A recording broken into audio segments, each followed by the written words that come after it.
Преспанскиот регион е значаен за птици, бидејќи се одржи околу 260 птици од 330, што значи една од жешките точки за биодиверзитет за птици. Тоа ги вклучува видовите што се гнездат овде, што презимуваат овде или што живеат преку цела година овде. Примерно денес сме дојдени да ги изброиме потопниците.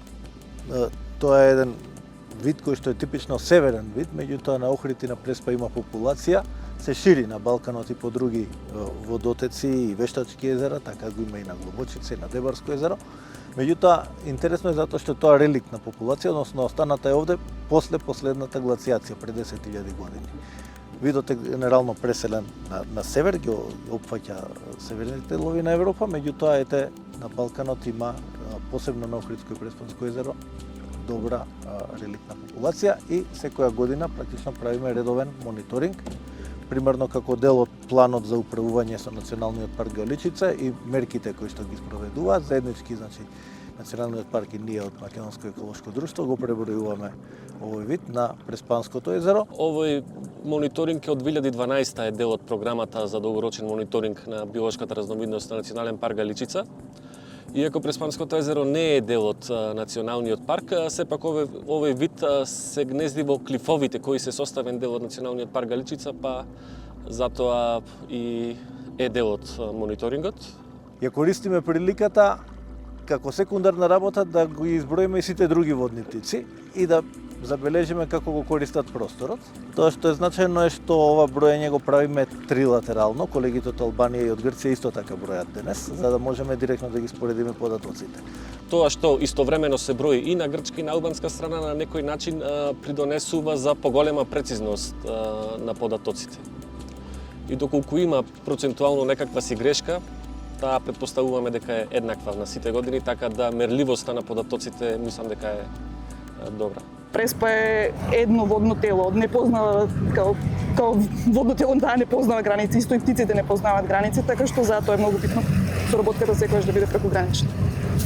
Многу битен аспект во работата на Македонско еколошко друштво на овој проект е соработката со локалните учредители, локалните управувачи на заштитените подрачја, како што е паркот Езерани и како што е Националниот парк Галичица, така што без нив нашата работа не може да биде и обратно, така што тоа е еден од многу клучните моменти за да може заштитата, истражувањето и заштитата на овие видови да биде целисходно, да биде интегрално.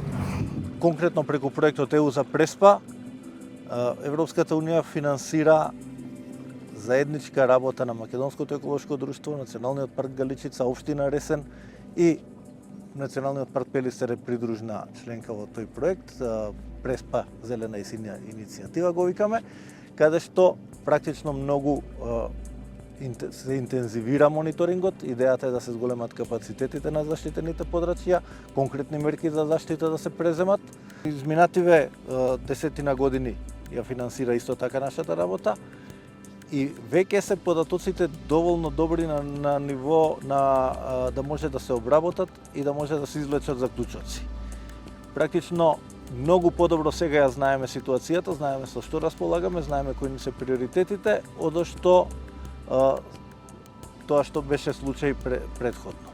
Преспанско езеро е предлог, едно од предлог подрачјата да се предложени да бидат идни Натура 2000 подрачја, значи се дел од таа мрежата на Натура 2000 која што е дезигнација поттикната од Европската Унија, конкретно директивата за птици. И што тоа значи? Тоа значи дека според критериумите на директивата за птици, Преспанско езеро поради богатата орнитофауна која што ја поддржува, која што се размножува и живее овде, нема зошто да не би била Натура 2000 подрачје.